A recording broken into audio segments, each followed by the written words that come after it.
Guys, I've been trying futilely the last couple of hours to record a video on this, and I've been unable to because I screw up and have to yell the F word and we start again. So, in the interest of my brain farts this morning, we're just going to do this live as long as we can. If it doesn't work out, then I'm going to go ahead hastily and do an upload. But I'm having so much unsuccess doing the uploads this morning that I'm just going to go live. Whatever happens, happens. Hey, Bliss. So, I've been watching The Crown on Netflix and I love it. Yeah, it's a great show. It's one of my favorites. That and Mindhunter. I'm sad that Mindhunter did not get a third season. Um, so today I want to talk about the last little bit in my notes on Katie Joy and what happened back in 2021. Oh, do you? See, I don't. I don't love to see the part about Princess Diana because I'm kind of on the fence about her. She obviously had emotional problems from an early age. The family should have picked up on the instability way before they did, and when they did, they should have dealt with it rather than allowing Charles to futilely deal with it because he certainly did not do a good job of it. So back to Katie Joy and this ridiculousness. First, let me introduce myself. I'm Suzanne Scabar. I used to write for a place called Pathos. I did that over 10 years. It was all involving the quiverful evangelical high demand religious organization, non-denominational people. And I like to point out all the stuff that was toxic to women in there. I'd been a member of my old church, my old toxic church, over 17 years when I finally ended up leaving because the cognitive dissonance was just too much for me. And so when I wrote about this, I wrote about it as my view from the inside, from having lived it.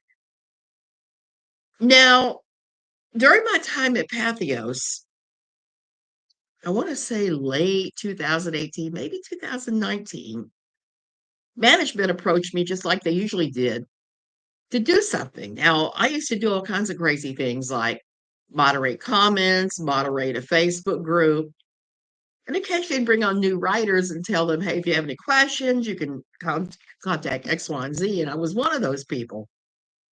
90% of the time, it was simple things that you'd hear once or twice, and the writer would take off or else never launch. One of the two things would happen, and both were okay. What happened is I had somebody down the rabbit hole at bedtime. Thank you. I'm glad you appreciate it because this is not, I really wanted to stop talking about her altogether because she makes me want to vomit. But this week has been so vomitous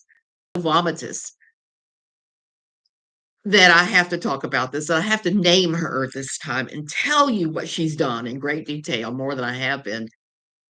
So that's when she reached out to me, and I cursed the day that she ever did. And that's strong words for me, being Cajun and believing in voodoo dolls and silly crap like that. And like I said, I cursed that day because this brought me nothing but trouble every single day of my life since then. And I spent way too many hours dealing with her.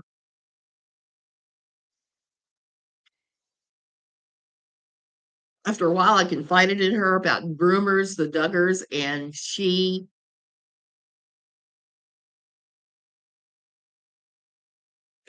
yes, it was, wasn't it? And she spread those as if they were gospel truth. And this is what she does. That's how this week plays into, okay? She takes little tiny bits of rumors and extrapolates them out to a novel worthy of Tolstoy and War and Peace. I mean, except not as amusing. She did this week with one of Cody Brown of Sister Wives. He's a patriarch of a polygamous family in Utah. One of his sons tragically took his own life this week. at 25 years old. Mm. And all I can think of is the Mother Hoople lyrics from all the young dudes carry the news because it was it was it was it was disgusting.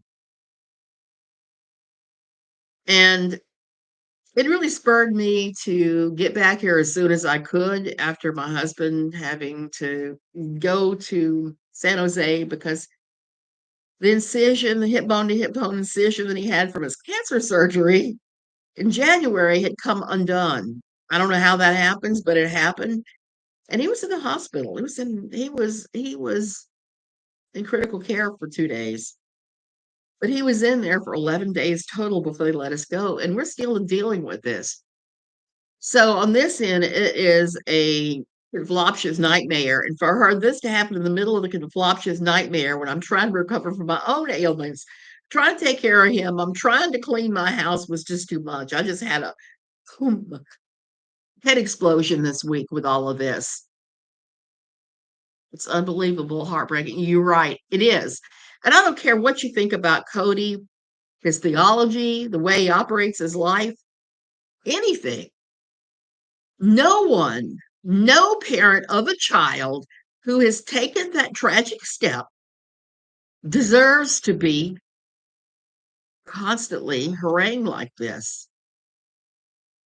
I've always said that I think that dear Catherine's lies are one day going to cause this exact kind of tragic situation. And she's just doubled down on it. She's doubled down on it, and um, she's doubled down on it with such spurious rumors and just extrapolating them out again that it got so bad that In Touch, a tabloid, said she was lying and called her out by name and said she was lying. And then the sheriff's department, where they're all from, I think in Arizona, was that it? Hey, Grace Peter, they said that they had been inundated with phone calls from some idiots across the world who'd been spurred on by her, and that her words were lies. They pretty much implied that it was. So now you have people interfering with the function of law enforcement because of the words that somebody has pulled out of their rear end yet again and claimed to have insider sources, which no such thing. I've known her for years. I know what her insider sources look like. It's just all wrong. And she thinks that our falling out was about her standing me up. Oh no, girl. That was the last straw. But once I discovered you'd been plagiarizing me, that was the glove when the gloves came off for me, and I decided that I'd had enough. I'm peeved by the latest exploitation. Grace, I think we all are. It's sickening. It's gross. It's horrifying for those people. They don't care what their religion is. This is one of those things that they are never going to fully recover from. There's always going to be an enormous aching hole where that boy was in their hearts. I just can't imagine. I can't imagine somebody deliberately exploiting it for coins and clicks like she's done. She has, said many times now in the last week, she said all kinds of crazy things. When a tabloid says you're lying, you really are lying because they're not known for their most um, truthful stances. Okay.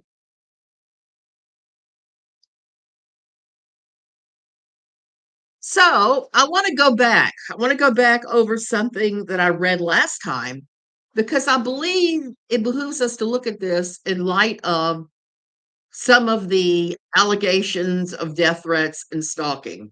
Okay. This is something I wrote on June 15th, 2021.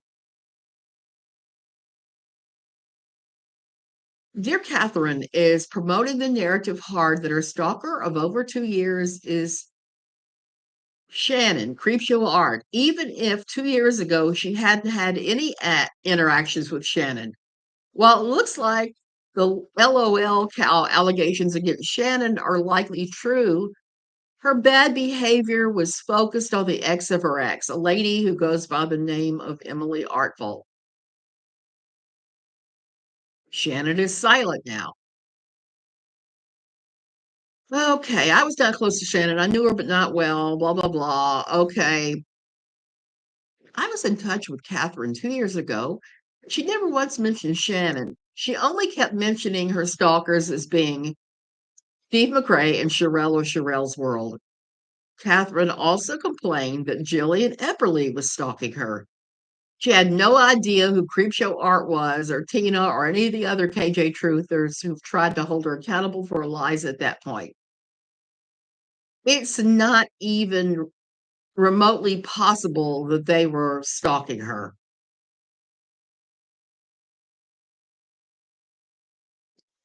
So now I have to scroll back to where I was last time. I wanted you to catch that. Did you catch that? She was making claims about other people being the ones that were sending her threats, threatening emails, and other such things. Yeah, Rabbit, I'm glad to see you back too. I didn't start than earlier because I've been talking about trash bag, as I like to call her. Now, so we pick up again August the 1st, 2021. I'm tired of her too, Nikki. I want to move past this bitch and do something else because this is just disgusting all the time. It's relentless. I feel like barfing. Here we are. I've had to take a step back from the drama for my own mental health due to looming health issues and the busyness of other projects, including filming several times for documentaries on Gwen Shamblin Lara and speaking to other journalists writing about those issues. So here's the road so far. Shocking news.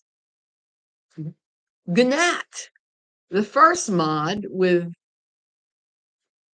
I don't know why I thought she was a moderator, with dissociative identity disorder was exposed as being a lying liar who lies. She hooked up with Twitter user Little Miss Noble and have concocted false narratives about the narrative after the narrative about how Steve McRae, Aaron, EKC people suck, and Tina, I'll cut you, and Donnie Morgan were the evil geniuses behind all those opposing Katie Joy. Now no one will talk to Nat, and I have blocked her after hours of talking to her. KJ has decided yet again that Steve McRae is the sum of all evil and the font of all of her issues. She's roped Unirock into shouting out constant falsehoods about Steve. In the meanwhile, Tati Westbrook has filed a lawsuit for many millions against Clark Swanson using and citing the information that Katie Joy gave during her settlement of her own lawsuit with Tati. Swanson is countered with another lawsuit against Tati, claiming that everything Katie Joy told Tati's legal team is a falsehood. So that's two more lawsuits that Katie Joy is enmeshed in some way. Todd Chrisley of reality TV fame, Chrisley Knows Best, has done that thing he's been threatening for years now. He has filed a defamation lawsuit against Katie Joy. So far, he's had to serve her with the legal paperwork to preserve evidence before the actual service of the lawsuit. Steve McRae has made no secret he's, in fact, in the process of serving her as well with a defamation of character lawsuit in the wake of her trashing him once the NDA expired in June. That's count of four legal issues that Katie Joy is embroiled in currently, and we're just on the first day of August. I would not be surprised to see if Clark Swanson at some point sues Katie for involvement with him in her breaking of silence regarding his role in her trashing Kati Westbrook.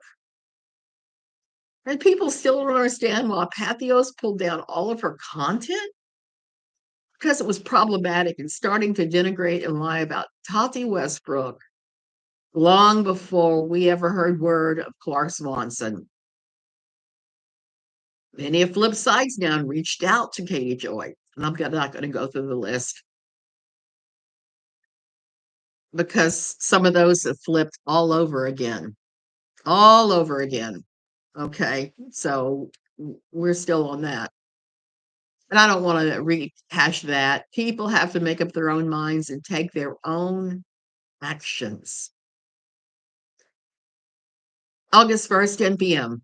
Tonight, KJ did a disjointed live stream on YouTube where she ordered everyone not to talk about her and threw mud at LB and Truth Sleuth, among others, blaming them for, quote, stalking her, unquote. She says she feels alienated from all other creators as well. There's a reason for that. This didn't happen in a vacuum. August 15th, 2021. So I've been in minutes recording everything that happens in that world. Much more stupidity has occurred at this time involving the looming Todd Chrisley lawsuit. Todd has been tweeting hundreds of times about KJ, and she's been tweeting that A, there's no lawsuit, and B, he is a criminal facing tax evasion charges. Every single day, there are new shots fired over this rumored lawsuit. It's gotten both rather insane and almost boring at the same time. Meanwhile, she doesn't understand that others may be writing their own defamation lawsuits, such as Steve McRae. Look for Clark Swanson and possibly even Sherelle to join in as well as others. Her claims against the KJ truthers are getting steadily worse. Friday, there was a hearing held concerning the temporary restraining orders that KJ had taken out against Nat's friend Little Miss Noble. During the hearing, KJ discovered that over 30 people were logged into the court scene watching the hearing and freaked out. She claimed she was a famous person, a journalist, and needed a private hearing. The judge merely continued the hearing for another 2 months, leaving the TRO in place.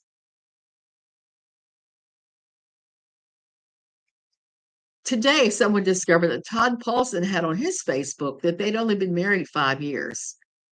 Who knows if that's true or not? Today, the 16th of August, Steve McRae had KJ served with pocket service that he may be suing her for defamation of character. She immediately took to Twitter to throw out even more defamatory statements against McRae. Spoke via Twitter with Todd Chrisley this evening and told him everything I could about Katherine's time at Pathos, her angry email exchanges with a high-level managing editor at Pathos, and how she left under a cloud of disapproval.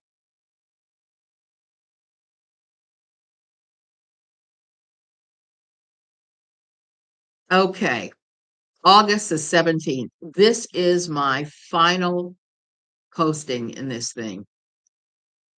Awoke to the first real media inquiry about the case, as well as another documentary crew wanted to film, into a threat of physical violence against me for talking to Todd Chrisley last night. And our dear Catherine spent the night rage tweeting about Steve McRae. Lassie. So that was my final bit of notes. Why? Well, I started to get extremely bored with the topic because it was lather, rinse, repeat over and over every single day. It was the same stuff. And so I dropped that idea, and receiving the preservation of evidence request from her attorney was just laughable. So at that point, I put it all under lock and key and put it aside, and would have turned it over had he actually been able to produce. order here in the country here, ordering me to do so. I would have been glad to. But now he doesn't have to do that because I've read those notes here and now he has them if he wants them. Not that they would benefit him either, because I'm just stating what I'm seeing every single day unfolding on the internet with this woman. God forgive her for what she has done to the Brown family in this last week, because I surely can't. I'm looking at her and going, how is this even possible? How is this possible? And I need to throw my disclaimer out. I forgot at the beginning, this, please don't go real life with her. Don't contact anybody about her at all, because we have to be better than that. We can't be trash bags like her. Don't bully her. Don't engage in it whatsoever. And these are just my opinions. What I read you is my opinion, my considered opinion on this whole situation. She definitely has no conscience whatsoever. You do not make a victim, please. Yeah, you don't. You just don't. Do not make her a victim. Nikki, that is one of the most important things I've heard anybody say against her. Do not make her a victim. She's not a victim. She's a predator.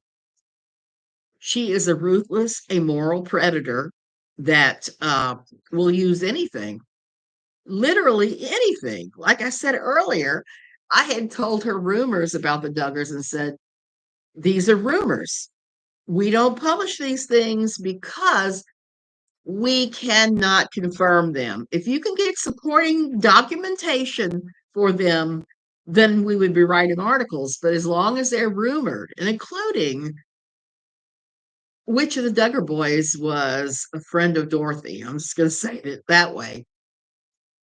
Possible friend of Dorothy, rumored friend of Dorothy, rumored to be LGBTQ.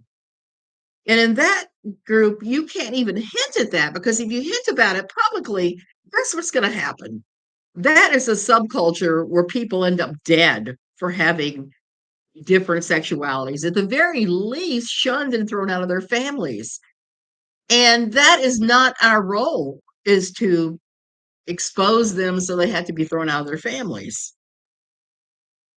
The role is to help those coming out of this put it behind them and heal in a healthy manner. It's not to tear people down.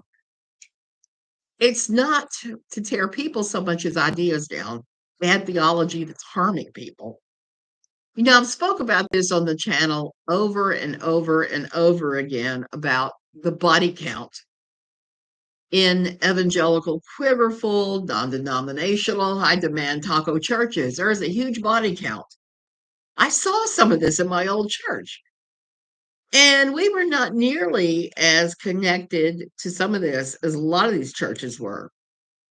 I think for us, the biggest part of the body count was when our church linked up with Bethel Redding. We linked up with Bethel Redding and Randy Clark and Global, I forgot what is Global something in Harrisburg, PA, is when our crazy theology that had a body count, it was like putting Miracle Grow on a tomato. Okay.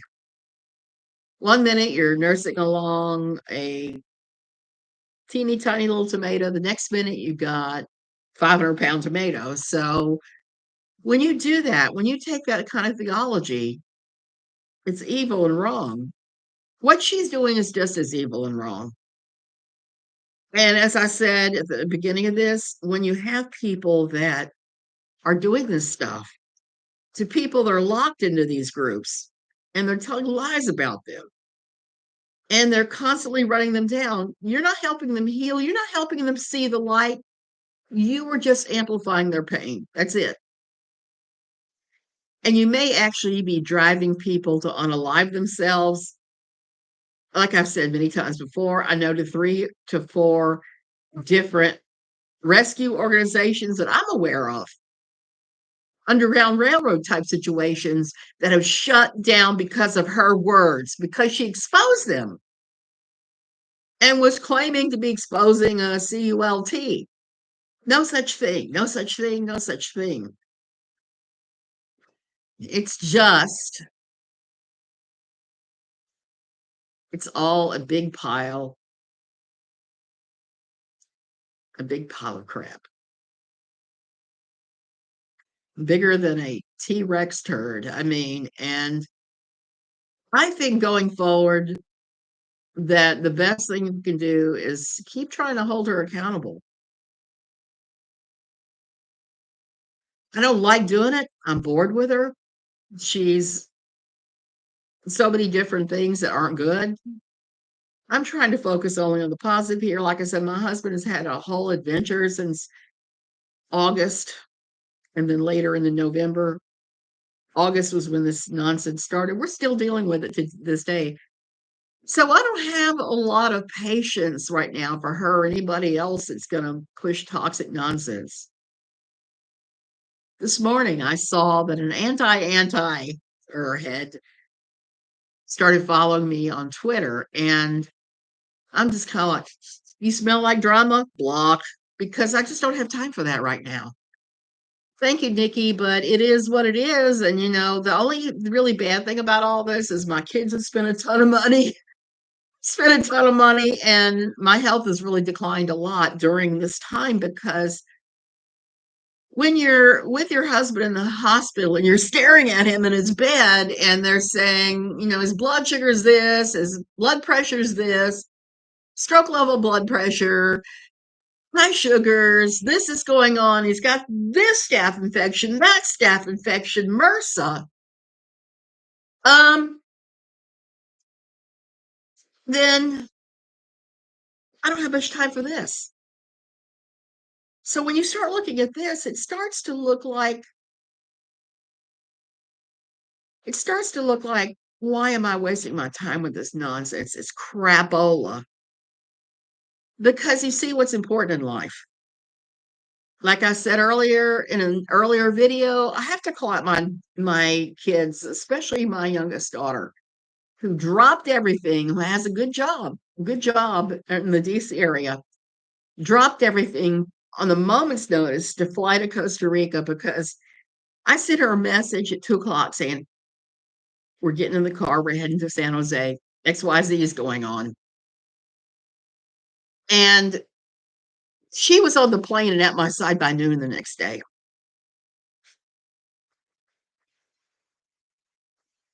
Nikki, I'm glad that you said that.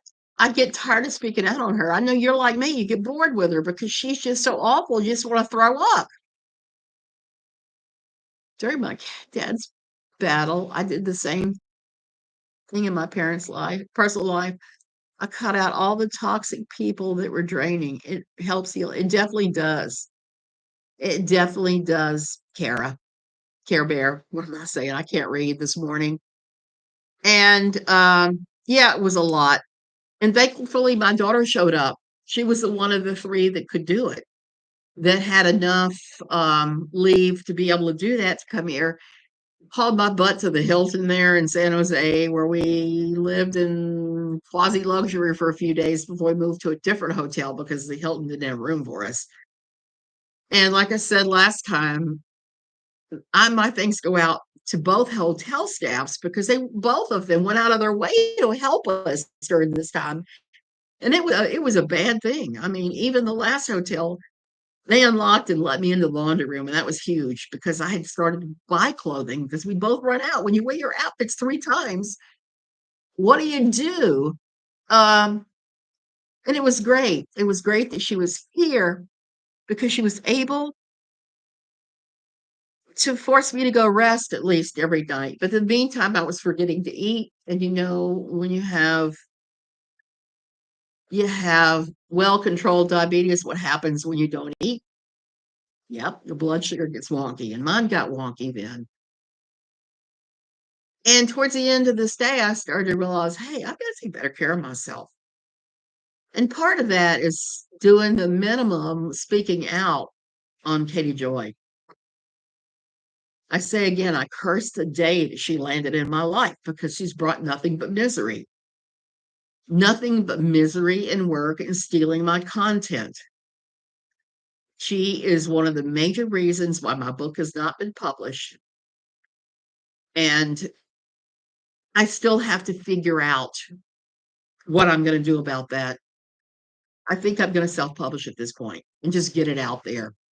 I'm sick of KJ. I really am, but I feel like if I stop, she will continue. Yeah, she will. And the thing is, she does call it reporting, and she's not a reporter. She's not a reporter. She's not a journalist. She never took any classes about this. Hell, we couldn't even get her to read the best practices manual at Pathos. We couldn't get her to do that. And it's required. Also, the only reason she calls herself a journalist, and I know I shouted this out 1,000 times, but I'm going to continue to shout this out until people realize it. They ordered us to rebrand ourselves from the word bloggers because we were all using the word bloggers.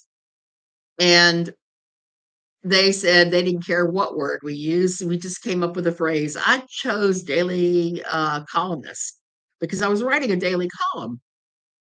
Others chose other names.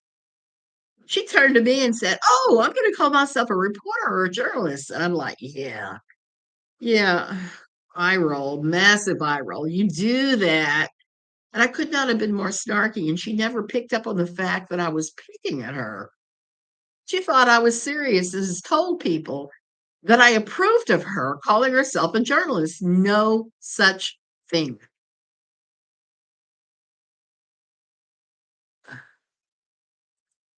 Oh, you are? The other thing I'm doing is I'm re-editing it a fair amount because I realized something. I am at a place in my journey where I don't want to burn all those people down. I can look back now and I can see their flaws and their good points. And I don't want to cause anybody to unalive themselves or to cause them stress. I want to expose the crazy of what happened without physically harming the people, if that makes sense, or emotionally harming them. And all of them had really good points. There was one guy I struggled with a tremendous amount there. He was my bete noir. He was my person I had the most trouble with. And he'd done a number of really bad things to me and to my husband, including telling me no bitch, tells him if he can and cannot talk to my husband. And that's when my husband had cancer before. And he told the husband that the cancer doctor was a quack. And he grabbed me and shook me and cursed me out and then chased me with an upraised fist. So there's some things like that I'm re-editing because of the fact, like I said, first do no harm. And it's more a journey of getting in and getting out and the strange people I encountered there, like Mr. Civil War, or as I was calling him, um, Foghorn Jeb, because he pretended to have the gravitas of Jeb Stewart, but he came across like Foghorn Leghorn many days. I'm working on a memoir as well. Your perspective changes over time. It does. And it was funny because I got to talk to my daughter about this quite a bit when we had our we had a lot of hours to talk. So that was really good. Her and I talked about that from um mid-December to about a week ago. We got to spend a huge amount of time together. We hadn't spent together since she went off to college. It was good time. It really was. We talked about a lot of things, and she asked me about the book, and I told her about some of the chapters where she's mentioned it and said, "Do you have a problem with this?" And she said, "No." And I said, "Well, I'll let you read those chapters right before I publish so you can speak your mind." And I told her the story of how upset I'd been when we were there and she had picked up on purity culture and the oh, courtship only culture. I did not instill that in her. I thought it was ridiculous. I thought that there is a value in dating. starting with group dates when you're like 14, you're going with a big bunch of mixed sex friends to see the movies or go roller skating or whatever, all the way through one-on-one dating when you're like 16, 17 years old. You skip that phase in her life because of these modesty guys like Joshua Harris and what's the other one? The other one was big, and now he's an insurance agent. Justin Lookadoo, Lookadoo. There's some people call him Lookadoo. So we talked about that, and she said, "No, no, no, no, no. I think that benefited me because it kept me from doing those sexual things until I was legally and physically an adult." So she was actually grateful for her time. And I was kind of like, because couldn't, I just couldn't conceive of that. But, she says it benefited her. So I got to add a little note in there saying what she said because she said it did. And I don't know. The best book I've read recently on deconstruction and that particular kind of evangelical town was Shannon Harris's The Woman They Wanted. She was married to Josh, forced to be a pastor's wife at an extremely young age. And she experienced the same thing a lot of us did. She just fell apart. She was able to only sustain the lifestyle so long before she fell apart. For me, I avoided that. I got out of the life and then about 6 months later fell apart physically and mentally. I had to get past my time there to have the safety enough to fall apart. And it happens. I've said this again and again and again and again. This kind of Christianity has a body count. It leaves women broken on the tines of all the expectations, the must-sees. My youngest daughter pushed me to watch the Barbie movie, which was something I wasn't even really thinking about doing. I said, yeah, I'll see it eventually. But I watched it with her, and I have to tell you, when America Ferrera hit her speech about women and the expectations, pretty, but don't be too pretty that other women get jealous. Do this, do that. We live in our society, not just in patriarchy, but in our society in general. It's crazy making the expectations that are put on us. But I'm going to say, in fundamentalist religions and evangelical religions, and I'm not just talking about Christianity, I'm talking about across the board, it is amped up to 11. That pressure to be all, end all, and you end up broken. You end up broken. There were a couple times where I took side rambles that helped my mental health, and I'm glad I did. And she's helped me to see that's what some of those things were because I had recently told her, I said, man, I'm so sorry I got involved with XYZ when in your childhood and I ignored you some. And she said, no, no, no, no. I see now you needed that too. So I was hyper mother except for short periods of time and have to take a break from it because it was just too much and it was too intense. And that was something that Katie and I had, Joey and I had talked about and kind of bonded over having a chronically ill child. You know, man, that is a hard road to hoe. It is. We talked about feeding tubes and all sorts of stuff connected to it. The constant tests, the constant blood work, having a child that is fearful about their health. And I've watched my daughter dealing with that some with my husband. Yet at the same time, she was graciously helping him so many times when I just couldn't because I got blinding back pain and threw my knee out immediately when all this started happening again. And I couldn't get off the chair. Not with a lot of screaming, that is. So it's kind of funny what these things, the echoes they have. And sometimes there's beneficial things and sometimes there isn't. I have compassion for people both in and out now, and I don't wish anybody poorly. That's what the book is about. It's not about calling down the wrath of God on anybody. It's not about exposing them for the stupidity they engage in, like the two ladies I knew that played with angels all the time, and then that ended when one of them slept with the other one's husband. I mean, stuff like that.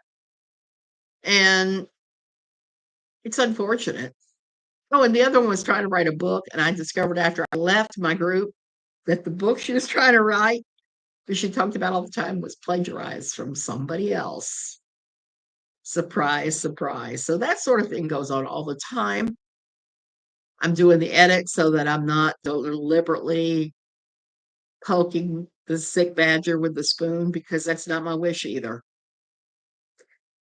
There is nothing that would make me happier than for a certain person to admit they're wrong and to try to make amends, ask for forgiveness of various people. And I know that's a dream. I'm a dreamer. What can I say? I wouldn't hold it against her. I would throw it out and just say, okay, I accept your apology. You did plagiarize me and you defamed me a number of times. I'm not insane. I'm not obsessed with her. I could care less at this point until she hurts somebody else. Then it becomes problematic for me. Particularly people enmesh in a CULT. They don't have the same resources that you, I, and everybody else has, because those resources have been demonized for them. And I can hear I'm losing my voice and I'm going off into crazy town.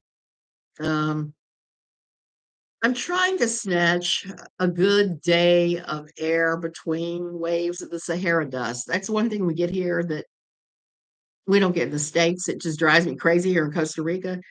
We'll get waves of Sahara dust coming in from the Sahara, and you'll see it on radar coming across the ocean. We're due for another wave in a couple days, and I'm not looking forward to it. This year's been particularly intense for some reason, and there's no combating it but staying in this room and watching TV and reading and taking enough prescription drugs, more prescription drugs than Pink Floyd did in all of the 1970s. So there you go. Um, yeah, I'd love to read yours too. And I don't know how to pronounce your name. I'm afraid I'm going to mangle it. Exadia? I don't know. I'm really caught in the times of pronunciation. I know Cajun French pronunciations, English pronunciations, Latin American Spanish, Central American Spanish pronunciations, and German pronunciations. And when I say things, I sometimes mangle them hard as a result. And I no desire to disrespect you by mangling your name. Brenda. Okay, Brenda. Yeah. Hey, girl. I can't wait to read your book. I can't wait. That's one thing that lures me in is these books about escaping. Some of them are good, some of them are terribly bad, but I always feel like I walked away learning something. Now, I've been reading Trey Ferguson's Theologicizing Bigger, and I'm going to do a review soon.